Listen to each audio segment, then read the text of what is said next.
Welcome to Kimbia Mission Academy. What makes our school different from the world school? Look, I'm going to preach.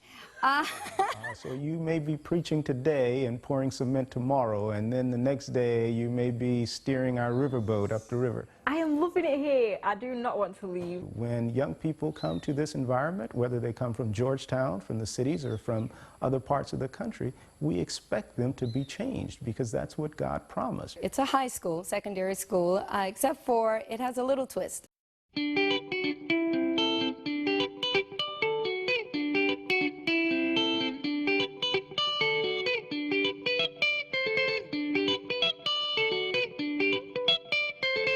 Am I talking to you or the camera?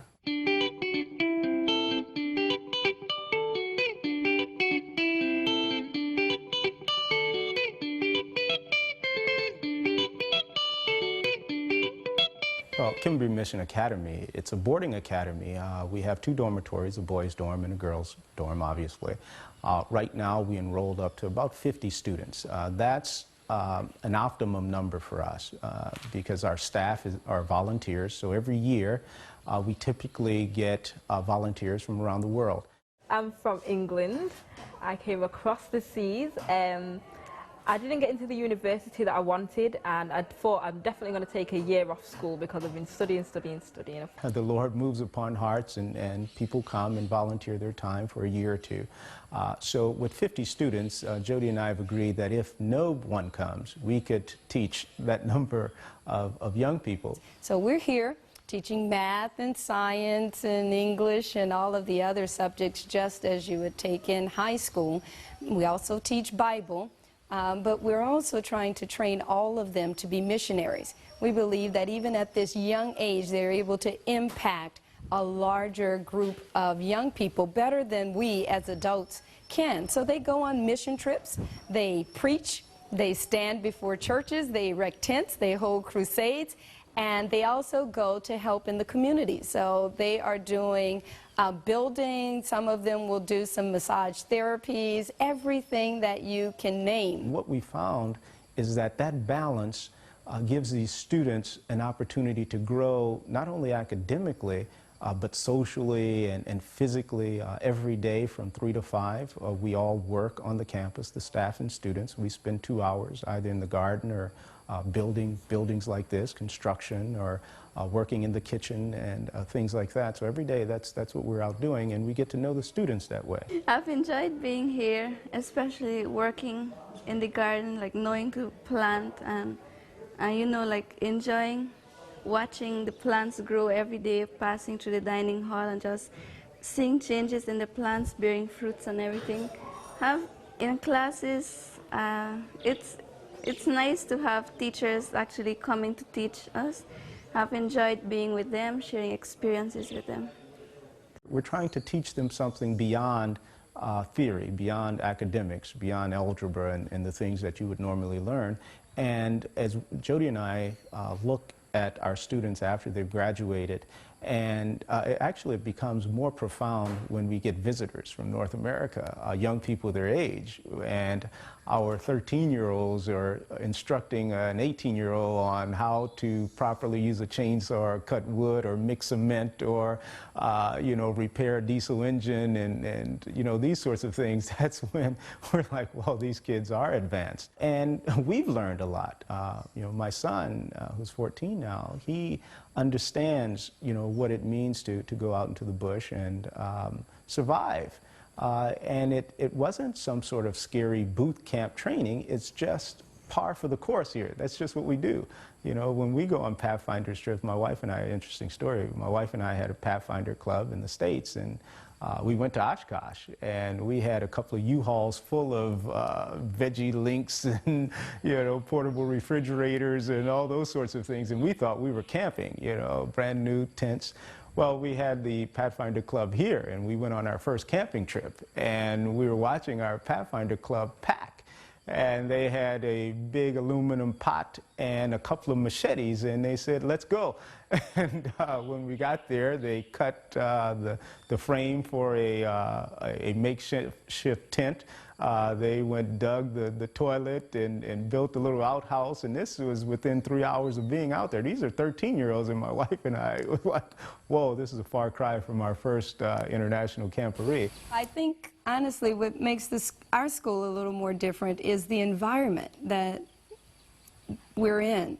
It's a very captive audience because we don't have all of the luxuries that you have in other places. And because of that, the children have been able to grow quite a bit. I think also because of that, it has inspired many of them to want to do what we do, to be the missionaries, to go out to other countries and say, I can help somebody. I can do exactly what I saw someone else doing for a while. And we do have those students that say, okay, when I graduate, I'm going to come back and I'm going to teach for a year. I'm going to volunteer free for a year because you made this sacrifice, and if God will keep you, He'll keep us. So they've learned for themselves to rely upon the Bible, and I think that's our ultimate goal and our reward in itself, that they have that desire.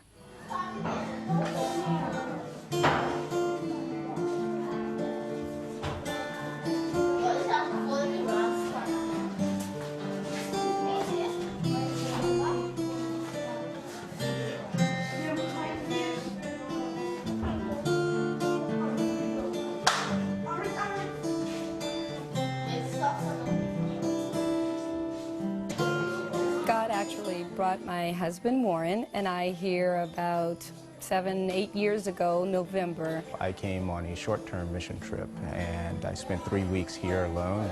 Left my job for 3 weeks and came with the Laurelbrook group to build this school here in Kimbia. We started with the footings, just digging trenches, and during that 3-week period, the Lord really spoke to me. He basically told me it's time to leave corporate America and move to the mission field. I hadn't spoken to my wife in 3 weeks, and on the way back to Trinidad, we stopped and used the telephone and called her, and she sensed that something was up, and she asked me, were we moving to Guyana? He called me on the phone in Trinidad and said, Joe, I think the Lord wants us to go to Kimbia to be administrators, to build the school as well as operate a high school, teaching the children your subjects, areas where they really don't have the opportunity now. Well, after much prayer and agonizing with the Lord, we sold everything, houses and cars and other things, all of our furnishings, and about 8 months later, we moved. We were here in Guyana in November with a half-built academy, no walls, no floors, and the Lord blessed. 2 months later, we started day school, and we've been here ever since. I thought when I came down here to Guyana, South America, that I was coming to help these poor, underprivileged children to obtain an education. But what I have found, as well as countless other people that have crossed this piece of path that the Lord has actually placed in Guyana, is that this mission field has helped me to grow. In this type of environment, you actually get to see all of your defects on a daily basis. You encounter so many people with so many different needs, and it requires so much of your unselfish service. And at times, that's very difficult. I wasn't accustomed to doing that in the United States. I would see my friends, and we'd just talk about that, but then you would go your separate ways. But on a daily basis, with the children as well as with the community, the Lord places in front of you things that you need to actually work out in your character. A lot of patience, a lot of understanding, a lot of being very sympathetic, as well as a lot of faith. Being able to still stay here and endure when the money's short, or the water's almost gone, or there's no food growing in the garden, but just relying upon Him, knowing that He's still going to provide for me. And I have seen that happen in these 8 years. He's always provided, a lot of times before time. A bigger testimony for me, what being here has done for our children. It's given them clarity in terms of choices in life. being in an environment that's free from the distractions, the typical distractions of a young Seventh-day Adventist young person. It's not so here. So they see the impact that a person could make when they are being led by the Holy Spirit. They've seen a number of times how God has provided for us in a real tangible way when, you know, we have 80 people on this campus and we're on our knees praying and we don't know how we're going to provide, and the kids are right there praying with us, and they see how God continues to sustain us. And that gave them sort of a strength of character that is very rare in young people their age. Bruise the head, right? Yeah, bruise the head. Bruise the head.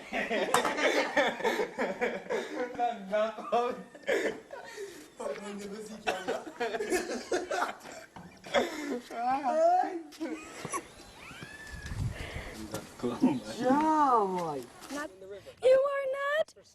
No, you're going to dig a hole right there and bury him. And please cut off his head. You're taking the Bible literally. I am very serious. Cut off his head and dig the hole and then and bury him, please. One of the fantastic things about being here in self-supporting work is that it's open for everyone, anyone who wants to come. Many times we get emails and phone calls saying, well, what could I do? You know, what do you need? And my rebuttal to that is, what do you want to do? We're looking for those who are interested in serving. You don't have to be a skilled carpenter, even though that would be great, or a skilled mechanic. That would be fantastic. But if you're willing, there's so many opportunities, especially for young people. Oh wow, being a dean is, it's crazy.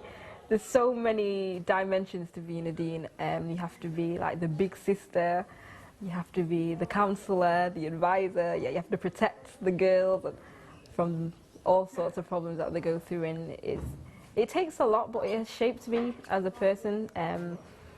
I realized that for me to be effective in helping them, I need to have the Lord working in my life first. So I have to spend so much more time with the Lord to help myself and to help them. I have several friends that I converse with in the States all of the time, and they always say, oh man, your kids sound like they're doing so well down there and everything. I need to send my child with you. And I always tell them, you need to. There's an experience down here that is wonderful. I think that all of the United States children need to come on a mission trip. It really does build their character. They really do have a great time, you know, with it. They will learn to be of service and to give. I'm taking back home a stronger relationship with the Lord, which I never thought I could have. I used to be content with life, like, you know, you wake up, you go to church, that's it and that's it, and church really, the spiritual life is Sabbath really, and that's really it. But I think I've drawn closer to the Lord. I've realized I can only depend on Him. I would totally encourage every mother, every father, every church to get a youth group together and, you know, just come down. There is a lot that can be done, not to really think that they're too young or too small. Everything can be done here. Remember, we deal with 12-year-olds, and they build, they hammer, they paint, they do everything on our campus in this self-supporting environment. So there's something that every child, every person can actually do. Don't be afraid. My kids are fine. You know, don't worry about the snakes and the lions and the tigers and bears or whatever. We've actually made it here all of this time, and the Lord will never, ever send you where He won't keep you. We've had young people from England, from Australia, from the Philippines, from Africa. We've had them from all over, and their lives are changed. So we want to encourage those who are interested, regardless of what your skill set is. If you're interested and willing, we would love to have you.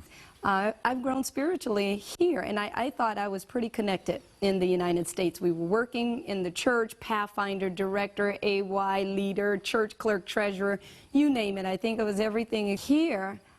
It made me realize how far I really was from God, how much more, a greater faith I needed, and a closer relationship I needed to develop with God, and I'm glad that He allowed me to have this growth experience. I feel that I'm connected to Him. I'm closer to Him, and I know it's because He's allowed me to see all of the little miracles. I know it's because I've been able to appreciate the little things like water and a tomato growing in the garden, and knowing that He has supplied all of my needs, my children's needs, my husband's needs, as well as the people in this community that we chose to help.